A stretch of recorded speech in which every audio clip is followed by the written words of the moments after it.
Salamlar.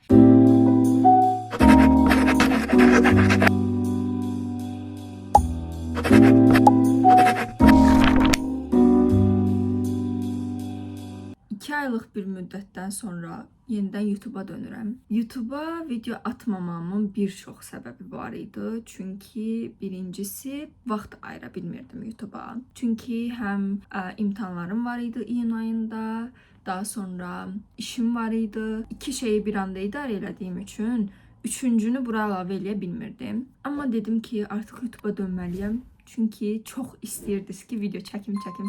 Kommentlərinizi oxuyurdum. Çox təşəkkür edirəm mən yazdığınız üçün. Bugünkü mövzumuz universitetə getməmişdən qabaq bunları bilin. Görə hər birinizi təbrik edirəm. Hansı balla, hansı ixtisasa qəbul olmusunuzsa, istəmədiyiniz ixtisasa qəbul olmusunuzsa, heç bir şəkildə keyfinizi pozmayın. Çünki həqiqətən də hər şey düzələndi. Məsələn, mən bilirsiniz ki, hüquqa hazırlaşdım, amma tərcüməyə düşdüm. Amma hal-hazırda daha çox xoşbəxtəm. Çünki başa düşdüm ki, mən həqiqətən hüququ istəmirmişəm. Mən fərqli bir sahəni istəyirmişəm və hal-hazırda o sahə üzrə gedirəm. Sizə də məsləhətim budur ki, hər şərtdə bir xeyir var. Yox, əgər deyirsinizsə ki, məsələn, mən hüquqa girmədim ya da tibbə girmədim, gələn il bir daha hazırlaşacağım, hazırlaşın. Həyat sizin həyatınızdır, hər şey sizin əlinizdədir. Siz necə eləmək istəyirsinizsə, onu da eləyin. Valideynlərin çoxu, mən valideynlərim elə deyil. Valideynlərin çoxu istəyir ki, okey, uşağını yaxşı yerdə görsün. Amma sənin uşağının kapasitesi bu deyil. Və uşağın bunu bilir. Amma sənə bunu qəbul etdirə bilmir və sən uşağına deyirsən ki, yox, sən bunu eləməlisən. Siz oturub həqiqətən ailənizlə danışmalısınız ki, mən bunu istəmirəm. Mən bunu eləməyəcəm və mən bu lazımdır. Həyat dediyim kimi sizin həyatınızdır və icazə verməyin ki, heç kəs sizin həyatınıza müdaxilə eləsin. Bir universitetə girməmişdən qabaq, bir universiteti seçməmişdən qabaq, mən məsləhət görərdim ki, həmin universitetin yuxarı kurs tələbələri ilə danışasınız. Məsələn, biz eşidirik, məsələn, gedirik, bir müəllimin yanına ixtisas seçimində deyirik ki, mən bu universiteti istəyirəm. Mən də deyir, hə, yaxşıdır da, prestij çoxdur, bal çoxdur, yəqin yaxşı olar. Bir tələbənin yaşadıkları ilə, universitetdə yaşadıkları ilə müəllimin qulağına gələnlərin heç bir, belə deyək ki, əlaqəsi olmur. Ona görə də mən məsləhət görərdim ki, yuxarı kurs tələbələri ilə danışasınız və onların məsləhətini alasınız. Və ilk gün ən böyük məsləhətim olar ki, rahat geyinin. Çünki universitetin ilk günü biraz çox yorucu olur. Çox oradan ora gedirsiniz, bilmirsiniz otaqlar hardadır, belə qrup şəklində belə gəzirsiniz ki, otağı tapasınız falan filan. Və universitetin ilk günündən kimlərləsə yaxın olmayın. Çünki həmin insanların gerçək üzü sonraki dövrlərdə üzə çıxır. Ən böyük məsləhətlərimdən biri, mən çox peşmanam bunda, aktiv olun. Məsələn, kim deyirsə ki, yox, könüllük vacib deyil, o vacib deyil, bu vacib deyil, yalan deyir. Könüllük çox vacibdir. Niyə vacibdir? Bəziləri bunu köləlik adlandırır, bəziləri deyir ki, ay, neynirəm, heç pul falan da vermirlər, qeyib neyniyəcəm.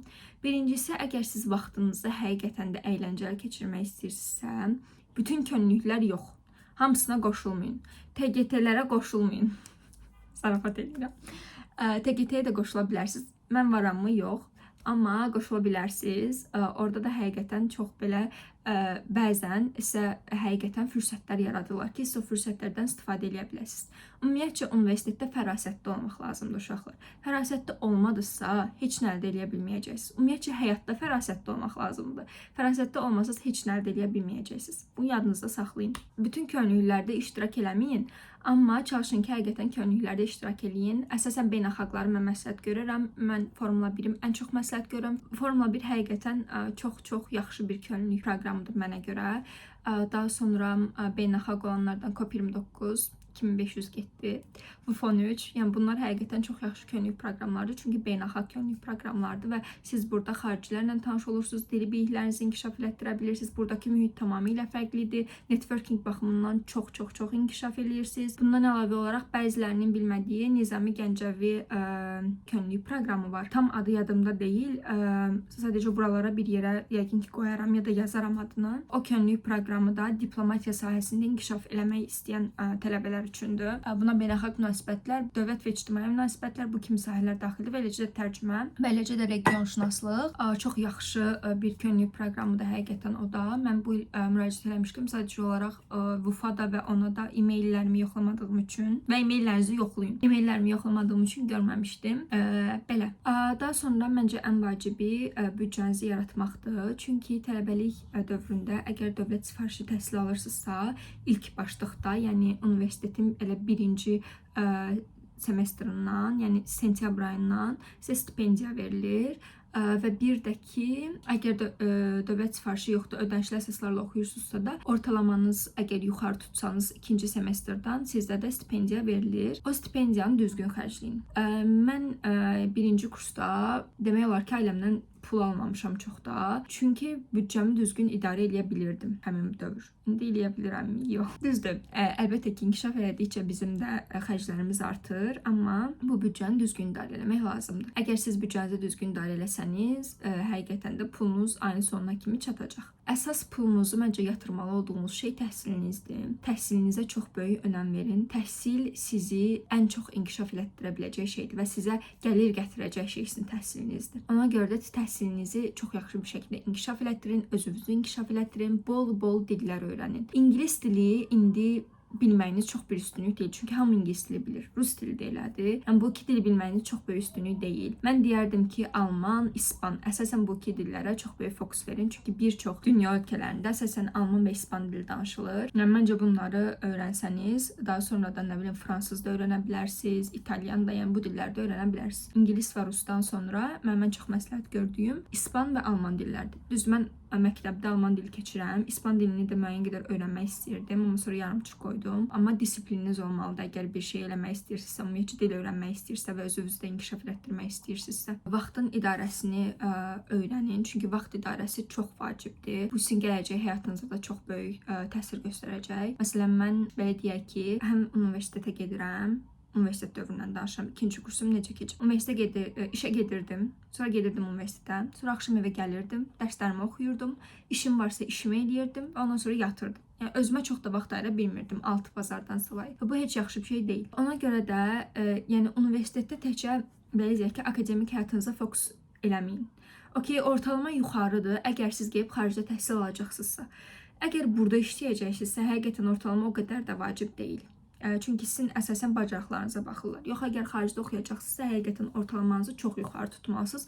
Çünki ortalama dövlət proqramına hələ müraciət edəcəksinizsə, rəqabət o qədər güclüdür ki, uşaqlar, yəni çox güclüdür də. Yəni izah eləyə bilmərəm rəqabətin nə qədər güclü olduğunu. Ona görə də həqiqətən ortalamanızı xaricdə oxuyacaqsınızsa çox yuxarı tutmalısınız və əlavə bacarıqlar da əldə etməlisiniz. Xarici təhsillə bağlı da bir video çəkəcəm. Onu da xarici təhsil mütəxəssisi ilə bir yerdə çəkəcəm.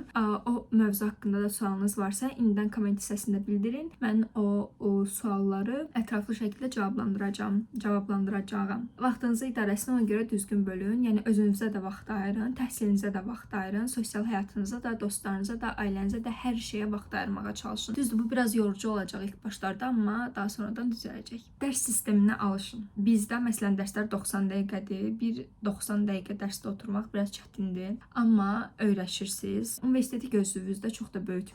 Əlbəttə ki, əgər adada təhsil almırsınızsa, Bakı Ali Neft məktəbində təhsil almırsınızsa, UFAZ-dır, Türkiyə-Azərbaycan Universitetidir. Bunlara təhsil almırsınızsa, demək olar ki, digər universitetlərin bir çoxunda standartlar eynidir. Əsas hansı universitetdə oxuduğunuz deyil, sizin özünüzün o inkişaf bacarığınızdır. O inkişafı düzgün qurmalısınız. Və səhv eləməkdən qorxmayın universitet dövrü. Çox səhvlər eləyə bilərsiniz. Universitetdə heç nədən və heç kimdən qorxmayın. Mən hal-hazırda dekanıma da gedib hər şey deyə bilirəm. Rektoruma da gedib deyə bilərəm. Yəni ona görə də əgər bir fikriniz varsa, o fikri irəli sürün. Bəlkə o fikir həqiqətən də tələbələrə uyğun bir fikir olacaq və o həyata keçiriləcək. Yəni ona görə də əgər bir probleminiz varsa, bunu bildirməkdən çəkinməyin. Səhv ixtisas seçmisinizsə, uşaqlar dediyim kimi heç narahat olmayın. Ya təzədən hazırlaşın, əgər istəyirsinizsə. Ya da ki, elə hər hansısa bir ixtisas seçin, sadəcə özünüzü inkişaf etdirməyə çalışın. Əgər siz hüquq və yaxud da ki, tibb oxumayacaqsınızsa, digər demək olar ki, bir çox ixtisası o təhsili almadan da kurslar vasitəsilə əldə edə bilərsiniz. Yəni ona görə də hüquq və tibbi istəmirsinizsə, digər ixtisaslar üçün yenidən hazırlaşmağın məncə mənası yoxdur. Ancaq öz üstünüzdə işləməlisiniz məncə. Sadəcə prosesə güvənin və hər şey yaxşı olacaq məncə. Bu video bu qədər idi. Məndən universitet barədə daha ətraflı danışmamı istədiyiniz mövzular varsa, zəhmət olmasa mənə bildirin.